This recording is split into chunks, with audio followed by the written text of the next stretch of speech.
Lagi rame banget kan nih orang-orang kayak tiba-tiba bahas joget lagi terus pada sebel sama orang yang joget-joget.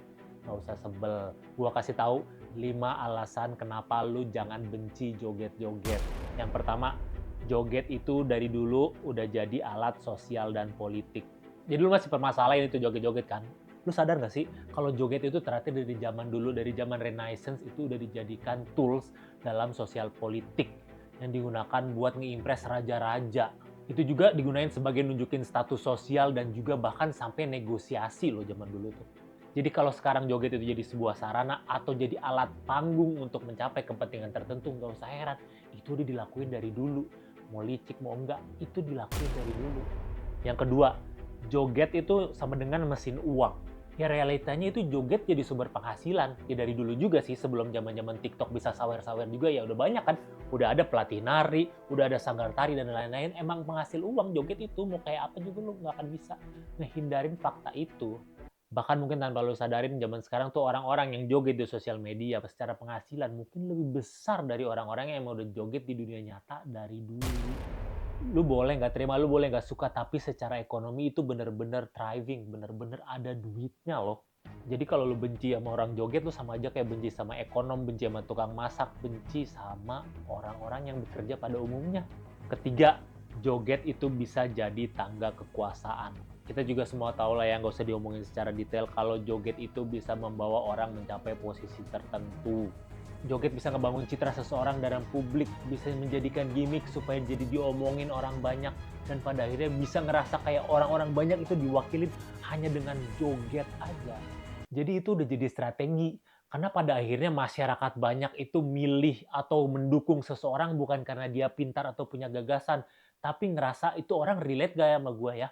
Karena tiap hari orang-orang pada joget, ketika ada orang joget ya pasti itu relate kali sama gue. Ketika relate sama gue, mungkin gue akan percaya dia dan gue akan percaya dia akan membawa gue dan kehidupan orang banyak lebih baik dengan joget. Ya, alasan keempat, karena secara ilmiah tubuh itu alat propaganda. Jadi, katanya Journal of Non-Verbal Behavior, gestur tubuh termasuk tarian itu bisa jadi alat strategis buat ngebentuk persepsi publik yang tadi gue bilang. Jadi risetnya tuh nunjukin kalau audiens tuh akan lebih terima, akan lebih relate sama orang-orang yang bisa menampilkan segala sesuatu secara ringan, secara menghibur, secara apa adanya kelihatannya begitu. Walaupun pesan atau konteks yang disampaikan seseorang itu nggak ada isinya, nggak jelas, tapi yang penting orang akan ngerasa relate. Ya artinya dari riset aja udah nunjukin kalau joget itu bisa menjadi alat legitimasi sosial. Dan bahkan joget itu bisa ngalihin perhatian dari isu-isu mungkin yang lebih penting, lebih besar di luar sana yang bisa diperhatikan. Dan yang kelima, joget itu adalah refleksi emosi, bukan kegiatan yang kriminal atau jahat. Jadi karena ekspresi, kalau orang happy ya joget-joget. Mulai dari mbak-mbak yang review makanan enak banget kan joget-joget tuh. Terus ada juga pemain bola abis ngegolin joget-joget.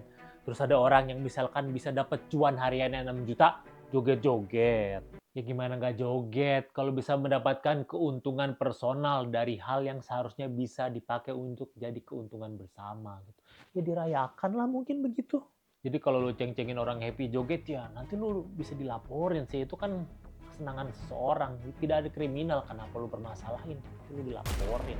Jadi itu dia 5 alasan kenapa lu nggak boleh benci orang joget. Mungkin alasannya yang terakhir aja kali ya, karena supaya lu nggak dituntut. Dan pada akhirnya joget itu lebih dari sekedar gerakan.